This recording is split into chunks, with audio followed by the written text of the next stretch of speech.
Hello students, we are discussing the formal reports and we have the week number 7, the lecture 19, 20 and 21. This is part 2. In this section or in this part, we will discuss some of the remaining topic of the part 1 like front material, or the second topic we will discuss about statement writing in which includes purpose statement, scope statement, procedure statement, background statement and lengthy statements. After that we will discuss the body of the formal report, and after that we will discuss the end material, how to write glossary, references, appendix, and at the end we will discuss some examples of the formal reports that includes inspection report, safety audit and annual report. So this is our outline for lecture 19, 20 and 21 part 2. In last part we have discussed about summary or abstract. Just have a brief look in on the major points or guidelines. We have discussed how to write the summary, in which there are 3 major points we have discussed. Like number 1, we have concentrate this information into a few words as possible, or you can write a summary not more than 1 page, maximum 1 page.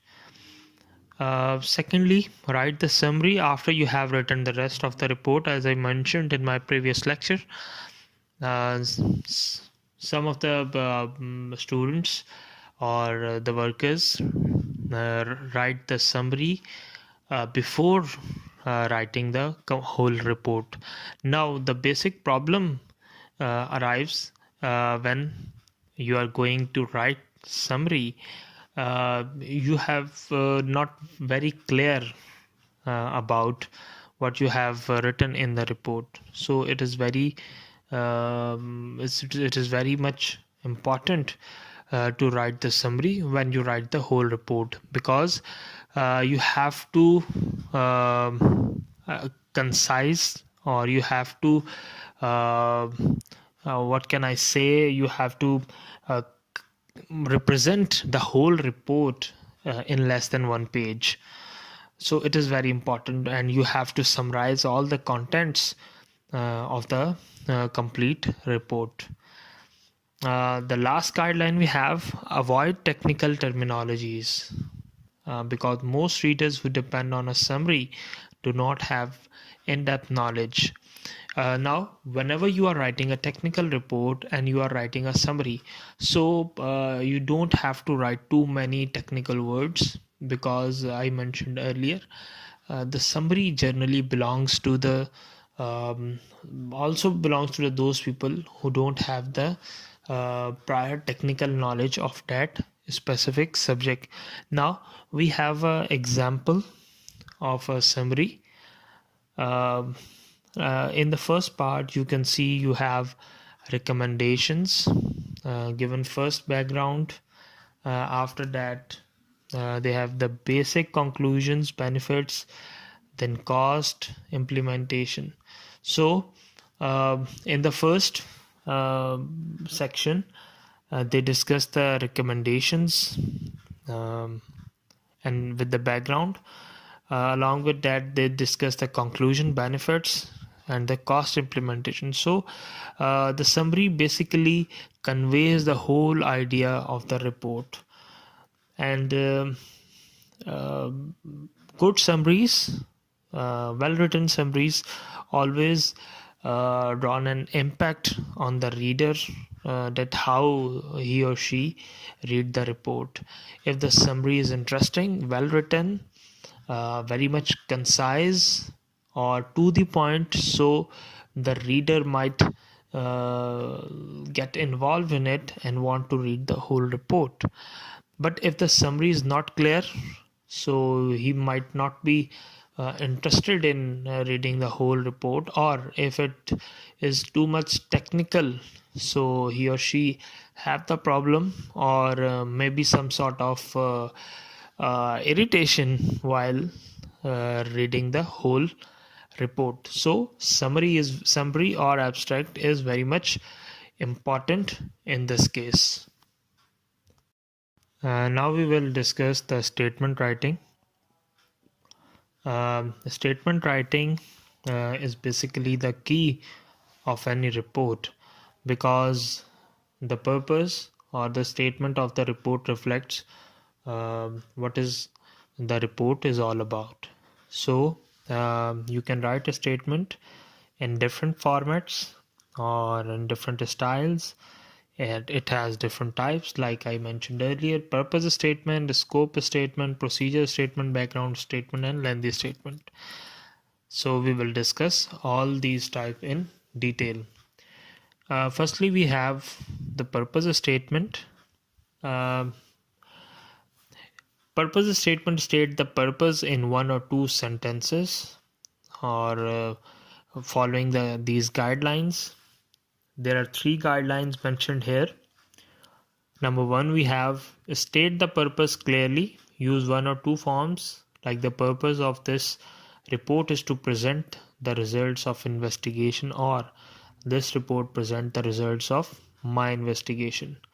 Generally, when you are writing research thesis or these type of report, or when you are investigating or when you are writing the progress type report, then you have to you can write the statement like this. For example, I'm an inspector, or I'm a boiler inspector, and I'm writing the audit report of that boiler. So I must write this statement like that. The purpose of this report is to present the investigation results of the boiler. So it is very concise and very simple to understand, because it is to the point. Whenever whoever want to read this statement, he just understand that this report is only linked with the boiler, and a specific task is assigned to somebody, and who is writing this report on the assigned task. So it is easy to understand. Always use the present sentence or present tense. You cannot write in past, like the purpose of this report was to present, or the purpose of this report will present the result. So you cannot use the past or the future tense. Name the alternatives if necessary. In the purpose statement, in the example letter, the author name the problem, the lack of a spousal assistance program, and the alternatives that she investigated. Now, the example that we discussed in previous slides in the part 1, like lack of spousal assistance program. So what you can write in the purpose statement is the author name, or simple you can write lack of spousal assistance program. So it is just a purpose, it is just a statement that represent a specific purpose. So this is just a brief intro about the purpose statement and how you can write it. Again, I repeat, it may not be above to, I can say, one or two sentences. Scope statement. A scope statement reveals the topic covered in a report. Follow these guidelines. In feasibility and recommendation reports, name the criteria, include the statement explaining the rank order and the source of the criteria. In other kinds of report, identify the main section or the topic of the report. Specify the boundaries or limits of your investigation. Generally, the scope statement refers to a specific topic or a specific task that was assigned to somebody, in which especially the feasibility reports and the recommendation report lie in this category, because when you are writing recommendations, so you first you cover the background, you have your methodology. On the basis of that methodology or results, you are giving some recommendations. Same as the case with feasibility. In feasibility reports, there is a lot of study involved in it, a lot of research work involved in it. So it is very much, I can say, dependent on the research, and you are very much stick to your point. For example, if I say you have to write a feasibility report on Karachi Circular Railway, then what you do? First, you have all the research data, you have all the resources, but your scope is limited to a specific topic. Your scope is limited. Now all your investigation and all your recommendations revolves around the Karachi Circular Railway and the factors involved in it. So whenever you are writing this type of statement, scope statement, you must be very clear with that, what your topic is it, and what type of investigation is required at that end to write that scope statement. The third type of statement we have is the procedure statement. The procedure statement, that is also called methodology statements, in which name the process followed in investigating the topic of the report. This type of statement establish a writer credibility by showing that he or she took all the proper steps for the same complex project. A methodology section appears after the introduction and replaces this statement.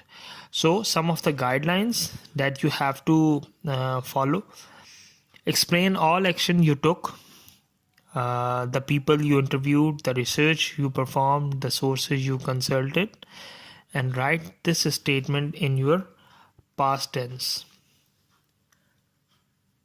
Along with that, select heads for each of the subsection. Head helps create manageable chunks, but too many of them, for example, based on your decision on the importance of the statements to the audience. Now the procedure statement is very important, because whenever you are conducting surveys or on behalf of some surveys, you are depicting the results, so it is very important you follow a specific way, and the way you you must depict in your methodology section, because somehow the audience is much interested in knowing that what procedure have you followed, or what type of methodology you are using. So it will depict in your whole statement, because remember, we are talking about a statement here. So your statement basically depicting the whole report, what is all about your report. So it is very important. Now in procedure statement, generally different type of surveys are conducted, and on the basis of that survey a specific result was attained. So it is very important to check whether these results are appropriate or not. So you have to generalize all the statements which lies in the category of procedure statement. So these type of statement generally reflect the idea. For example, you can say if you are investigating a specific topic, so you will explain the people you interview, the research you perform and the sources you consulted in a simple manner, like one or two or three statements. Always remember, lengthy statements always create problems. So always write very concise and to the point, so it will help you and also the reader to understand the whole topic that you want to discuss. The fourth one, we have background statement, or a brief statement, you can say. In this statement, you can call either the problem, or you can say the brief problem, or the brief statement, or background statement. So your goal is to help the reader understand, and also not also agree with your solution, because they view the problem as you do. And you also may need to provide the background, especially for the secondary, or those audience that are distant, you can say the distant reader. You have to explain the origin of the problem, who initiated the action on the problem, and why the writer was chosen. So in the background statement, it is generally followed in the research problems. Whenever you are doing a research on a specific topic, so you must have to clarify why you choose this topic, who are working on this topic, what are the background of this topic, who else are doing that research on topic. So you generally, I can say, you create a whole background for the reader to understand from start to end. Now, some of the guidelines that you must be you have to be very careful while writing this background statement. Number one, we have give basics facts about the problem, because generally everyone not understand the problem, or the way you understand your problem. So because he or she must read your statement, and on the basis of that statement he understand the problem. So he or she understand what you convey to them. Second, specify the causes or origin of the problem. This is very important. For example, if you are doing research on I can say any energy problem or energy shortage problem, so you have to clarify them the origin. Now, what is the basic origin in this case?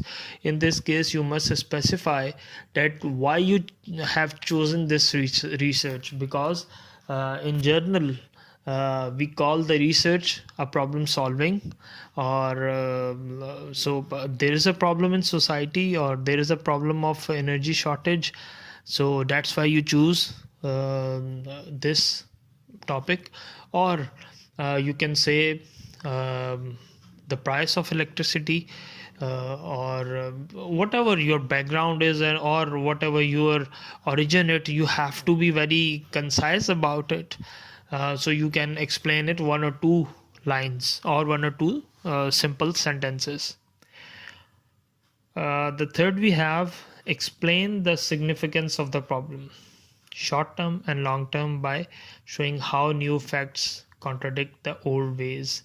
Whenever you are giving solution of a problem, so you always have to show that your problem solving technique is very much special, or how it is better than the other technique.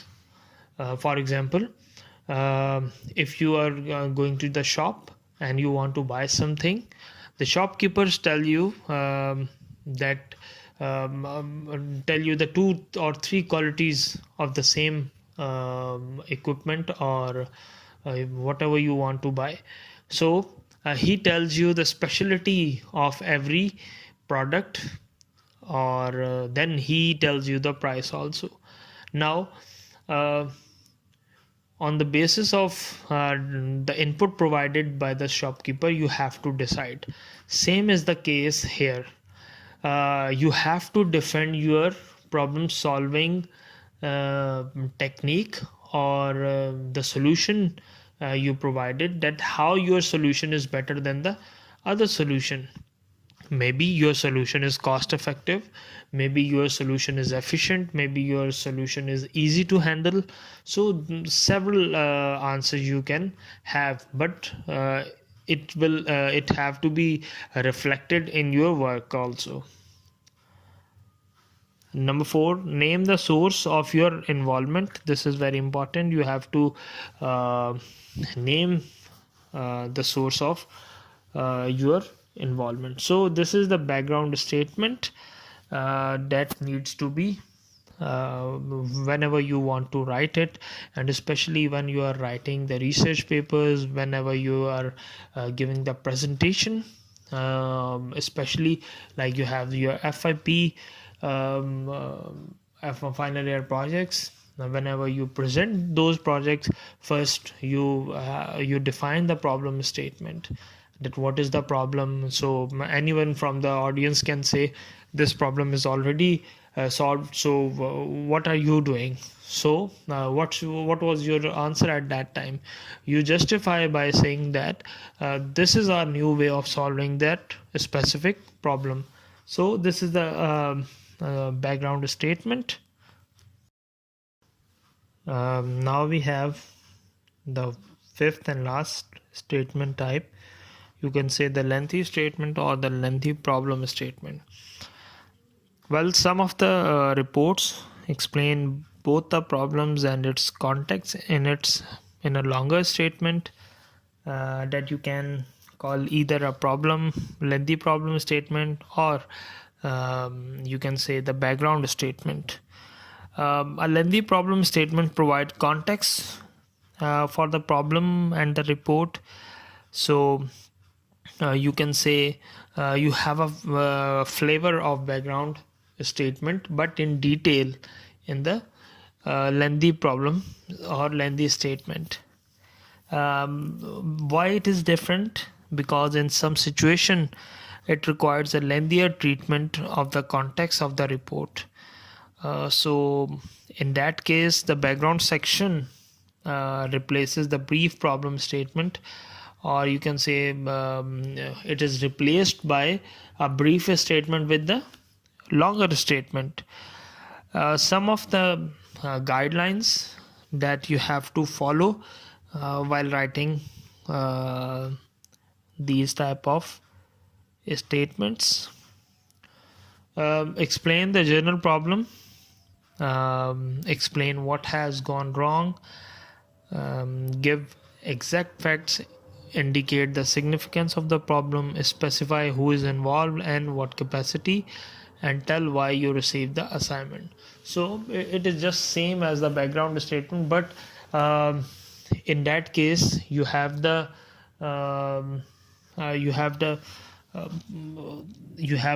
allowed to write in some sort of detail, because previously we have seen we are very much restricted with the sentence case, like I mentioned earlier. You have to write 2 to 3 or 3 to 4 sentences, not much, but in that case you can write more than 5 to 6 sentences. So this is basically the lengthy statement or lengthy problem or lengthy background statement. The next we have the body of formal report. The body of the formal report is the important aspect that we have to see. Like any other report fills the need of the reader. Issues of planning and design covered in other chapters all apply here. You can use any of the column format display, or you can use any format that was provided by the specific format provided by the by whom the report is demanded. But some of the guidelines you have to follow while writing the report, especially uh, the pages, the end material, how you assign a number to pages, in which page you have to assign number, in which page you don't have to assign number. So all we will discuss. Number one, we have assign a number to each piece of paper in the report, regardless of whether the number actually appear on the page. Assign a page number to each full page, table or figure. Uh, the page number is very important. You have to assign it. Along with that, when you are making tables, or you add some pictures or figures or graphs, you have to depict them individually, like table 1, table 2, table 3, or like if you are adding the figures, the figure 1, 2 and 3. Number 3, we have place the numbers in the upper right corner of the page with no punctuation, or center them at the bottom of the page either with no punctuation or with hyphen on the each side. You have many options for writing the page number. The word processor you are using, it will provide several options, like the right topmost column you have, the left topmost column you have, the centered column you have. So it's up to you. If it is not provided by it is not strict with the specific format. If the format is provided to you, then you have to follow the specific format. Now you have considered the title page as page 1. Do not number the title page. Consider the title page as a page. Do not number the title page. Most word processing system allow you to delete the number from the title page. Generally, the title page don't have the numbers, so we have option in our word processing tool, so we can remove the number from that title page. In very long reports, use lowercase Roman numerical numerals for all pages before the text of the discussion. In this case, count title page as page 1 in Roman, but do not put 1 on the page on the next place of a 2. Paginate the appendix as discussed in the end material later. We will discuss the end material. Use header or footer phrases in the top and the bottom margin to identify the topic of the page. Now, the whole guidelines define the body of the whole document, because how you represent your document is very important. Because if you write a very good report but you are not presenting it well, so it will create a confusion in the mind of a reader, or he or she have the difficulty in finding different things. Like I mentioned in part 1, there are places who are dealing with the online reports and reports in soft copy, so you have to be very well aware of the gadgets you can use in your report, and the new word processing tools you have, you can inculcate in your report writing. So by having this, your report writing skill increase, also your IT skills that involve in writing those technical reports also improved. The end material, we have discussed 3 important topics, that is glossary, references and appendix. Generally, traditional reports have included glossaries and list of symbols. However, such lists tend to be difficult to use. So highly technical symbols and documents terminology should not appear in the body of the report. So generally we use the glossary. some of the guidelines you must have to follow. uh, for the glossary section, place each term at the left margin and start the definition at the tab. uh, the definition must not be too long. It is specific to 2 or 3 sentences. uh, Always remember the alphabetic order is important. So you can write, so whenever anyone wants to or want to find the specific definition of a specific terminology, so he or she can follow the alphabetic order. And now after that, the references, the list of references you can include when the report contains the information from the other sources. The third section is important, the appendix. The appendix contains information of a subordinate, supplementary, or highly technical nature, or that type of information that you don't want to include in the body of the main report, because it will be lengthy, so you attach the appendix in that case. So you can refer to each appendix item at the appropriate place in the body of the report. For example, I am writing a specific document, and in that document I have to mention a specific I can say a specific table that consists of 2 or 3 pages. So I just mentioned the appendix. For example, the table are present in appendix A. So the appendix is present at the end of the document, and who want to read that document, who want to read that table, he or she follow that appendix. Because if you write the whole table in the main body of the report, so it will be very lengthy and the report will be bulky. Number of illustration in the appendix in the sequence begin in the body of the report. It is not possible that you are representing appendix C first, then appendix D, then appendix F. So you have to be follow a sequential rule. Start with A, B, C, and D following your report. Like for short reports, continue page numbers in sequence from last page of the body. So you have to be very careful while writing the end material. There are some examples of the formal reports. Generally, you have the inspection reports, safety reports, compliance report, audit reports, incident report, annual reports, and situational reports. Again,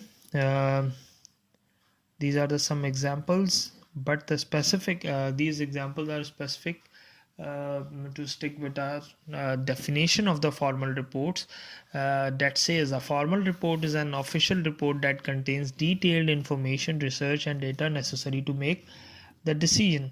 So these all reports lies in the category of the formal report by following that definition. Like in inspection report, you investigate. In safety report, you research on a specific area and you give the safety guidelines. In compliance report, you give a detailed answer about any audit or some type and some sort of situation.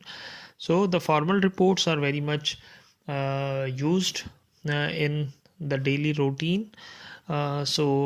Whenever you start writing your technical reports, you have to follow the guidelines depicted in that whole topic. In this whole lecture, we have discussed the topic of formal reports, in which we have discussed the elements of formal report, statement writing, body of formal report, and material, and some examples of the formal reports. Thank you, students.